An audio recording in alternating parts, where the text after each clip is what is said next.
Panasnya. Apa kata kita berehat, kita berteduh. Sebab apa? Saya nak kongsikan satu hasil inovasi yang sangat menarik untuk tontonan anda semua. Jom.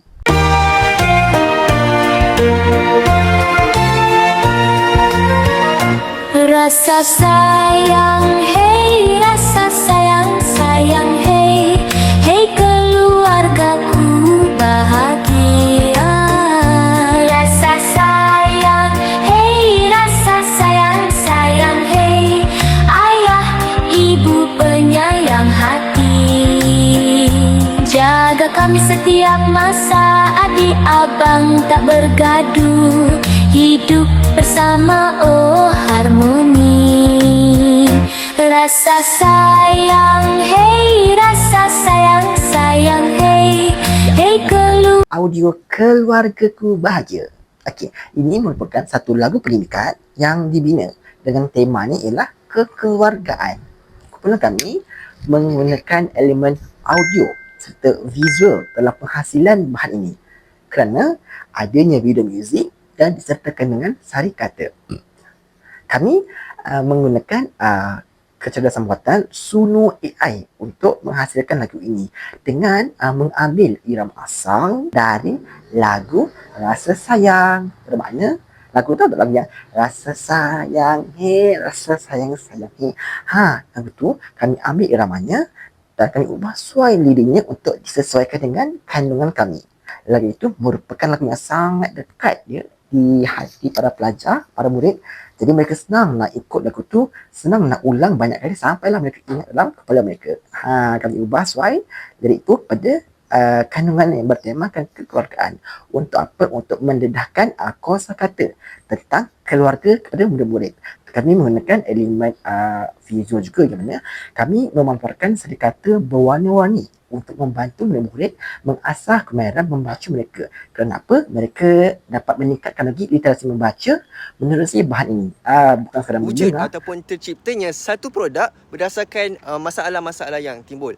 Masalah yang pertama adalah kesukaran murid-murid menguasai kosakata berkaitan ahli keluarga. Jadi hasil pemerhatian kami semasa proses PDP mendapati bahawa sebahagian murid sekolah rendah ni dia masih menghadapi kesukaran untuk memahami, mengenal pasti dan menggunakan kosakata yang berkaitan dengan tema kekeluargaan. Jadi murid-murid ni dia sering keliru dengan istilah seperti datuk, nenek, pakcik, makcik, sepupu dan sebagainya. Jadi keadaan ini menyebabkan mereka suka untuk menyebut, mengecam serta menggunakan perkataan tersebut dalam konteks yang betul semasa aktiviti pembelajaran. Jadi selain itu, kaedah penghafalan secara tradisional juga menyebabkan murid ini dia cepat lupa terhadap kosakata yang telah mereka pelajari. Pernyataan masalah yang kedua iaitu kesan terhadap prestasi dan keyakinan murid itu. Kesukaran mereka menguasai kosakata ini memberikan kesan secara tak langsung terhadap prestasi pembelajaran mereka, khususnya dalam kemahiran bertutur dan juga menulis. Jadi murid ini dia kurang yakin untuk bercakap dan maju ke hadapan kerana bimbang untuk menggunakan perkataan yang salah atau dia tak tahu pun perkataan yang sesuai yang digunakan. Dan jadi dalam aspek penulisan pula, mereka hadapi kesukaran untuk membina ayat yang lengkap dan gramatis apabila melibatkan tema-tema kekeluargaan ini. Jadi situasi ini secara tidak langsung akan mengurangkan pelibatan aktif murid-murid dalam PDP. Jadi dia sebenarnya akan menjejaskan pencapaian mereka dalam pelajaran bahasa Melayu. Inovasi kami ini, tujuan kami menghasilkan inovasi Keluargaku Bahagia ini untuk menyelesaikan semua pernyataan masalah yang tak pun dibentangkan tadi. Kerana apa? Kerana audio inovasi Keluargaku Bahagia ini menekankan pendekatan pembelajaran secara didik hibur, yang mana murid akan belajar dalam suasana pembelajaran yang menyeronokkan dan menghiburkan, tetapi penyampaian guru jelas. Kerana apa? Murid-murid akan mengasah kosakata mereka, menambah perbendaharaan kata, mengasah kemahiran mendengar dan juga mengasah juga kemahiran membaca secara santai, secara menyeronokkan dengan mereka melihat video muzik itu dan mendengar audio Keluargaku Bahagia ini.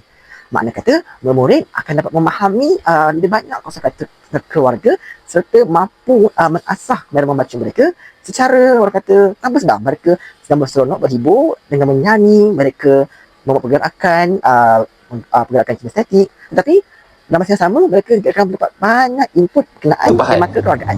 Dan itulah tujuan. Jadi, sekarang saya akan menerangkan tentang impak positif terhadap inovasi yang telah dibangunkan. Pertama sekali, ia meningkatkan penguasaan bahasa murid. Inovasi ini berjaya membantu murid menguasai kosakata yang bertemahkan kekeluargaan dengan lebih cepat dan berkesan. Melalui penggunaan lagu yang mudah diingati serta paparan seni kata yang jelas, murid dapat mengenal dan menghafal kosakata baharu dengan lebih mudah.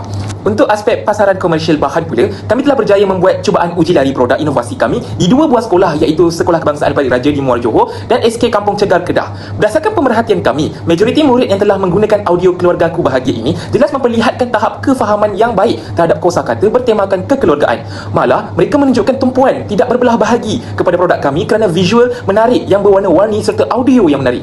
Potensi perkomersialan inovasi ini mempunyai peluang yang luas untuk dipasarkan sebagai bahan bantu mengajar digital kepada guru-guru sekolah rendah dan prasekolah. Produk ini boleh dikongsi melalui platform digital seperti YouTube, Google Classroom dan aplikasi lain pendidikan. Selain itu, inovasi ini juga berpotensi dikembangkan kepada pelbagai tema pembelajaran lain serta diterbitkan dalam bentuk modul digital atau buku beraudio dengan kos penghasilan yang rendah dan kebolehgunaan yang tinggi. Inovasi ini mempunyai nilai komersial yang baik untuk pasaran pendidikan masa hadapan.